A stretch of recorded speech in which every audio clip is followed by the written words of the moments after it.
Let's talk about some rookies to target in this year's fantasy basketball season.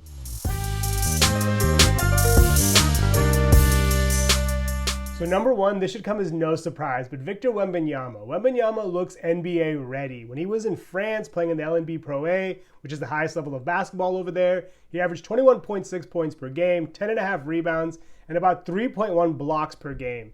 And based on the preseason in the NBA, it seems like his skill set is transferring over pretty well. In about 20 minutes per game, he's at just over 19 points per game, almost 5 rebounds, 1.5 assists per game, a steal per game, 2.8 blocks per game, and this is all while shooting it very efficiently. He shot it over 85% from the free throw line, over 50% from the field, and around 32% from deep. And I think this year he has a good chance to not only win Rookie of the Year, but also make an All-Star bid. We have not seen a player have this much hype around them coming into the NBA since LeBron James. And Wembanyama, I think, is going to live up to the hype. At 7'5", he's going to offer you premier shot blocking. We're talking about a guy that has the potential to lead the league in blocks per game this year. And I think he only benefits from being in the Spurs system. I can see the Spurs bringing him along a little bit slowly just because of the fears around big men and injuries, especially when they're younger. But it seems like he's taking a lot of measures to keep himself healthy, keep himself flexible, and trying his best to avert any type of injury that may slow him down this year.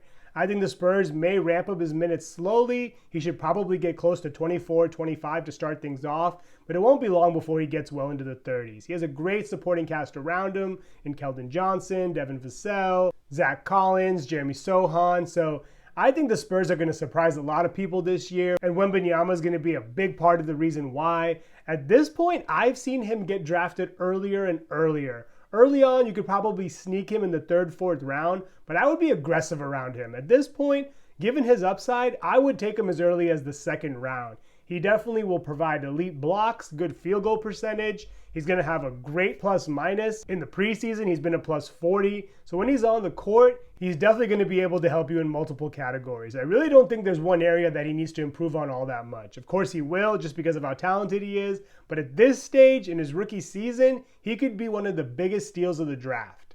Next up, Chet Holmgren. Chet Holmgren missed his entire rookie year last year due to a Liz Frank injury. So he's eligible to win the Rookie of the Year award this year. And I think he could give Wembanyama a run for his money. In his 1 year in Gonzaga, he was very, very productive. In 27 minutes per game, he averaged around 14 and 10. He also chipped in pretty much everywhere else, got a little bit over 1 assist per game. He had 3.7 blocks per game, so you definitely know he's going to bring it on the defensive end. And this is all while shooting it very efficiently from the field. He shot it over 60% from the field and shot it nearly 40% from three-point land. So he's a sharpshooter that's going to bring it on the defensive end, and he's worth reaching for. I've seen him go as early as the 3rd and 4th round, and I think if you want him, you may have to reach for him there. He definitely provides a lot of upside, especially with the defensive stats, but he's really going to help out everywhere. I think with the way the OKC Thunder are structured at this point, Holmgren should have a great chance to succeed right away. Between Josh Giddey, Shai Gilgeous-Alexander, Jalen Williams, this team is primed to take the next step, and I think Holmgren is the missing piece they need. Lastly on our list, Sterling, aka Scoot Henderson. He has been given the keys to the Blazers franchise. With Damian Lillard out of town, it is his team now, and I have to think that he is going to be the point guard of the future. He is a true one guard. I don't think we're going to see him slip into the 2 or be a combo guard very often, which means when he's on the floor, he's going to have the ball in his hands. So I actually wouldn't be surprised if he comes off of the bench some nights. He's definitely very talented. He played 2 years in the G League, was actually the youngest G League player ever to enter the G League at 17 years old. But he looks NBA ready now. In 31 minutes per night, he had nearly 16 points per game. He had 5 rebounds. He had 2 stocks per game. And he also had nearly 6 assists per game. He was pretty efficient from the field, shooting at about 45%. He was also good from the free throw line, shooting at 77%. But if there's one area he needs to work on, it's definitely his three-pointers. He was shooting it barely over 25% from 3. And in today's game, that's definitely a must. The only thing that's a little bit unique for the situation is the fact that the Blazers have a young guard in Shaedon Sharpe. They still have Anthony Simons. And both of these guys are great with the ball in their hands as well. So it'll be interesting to see what Chauncey Billups does.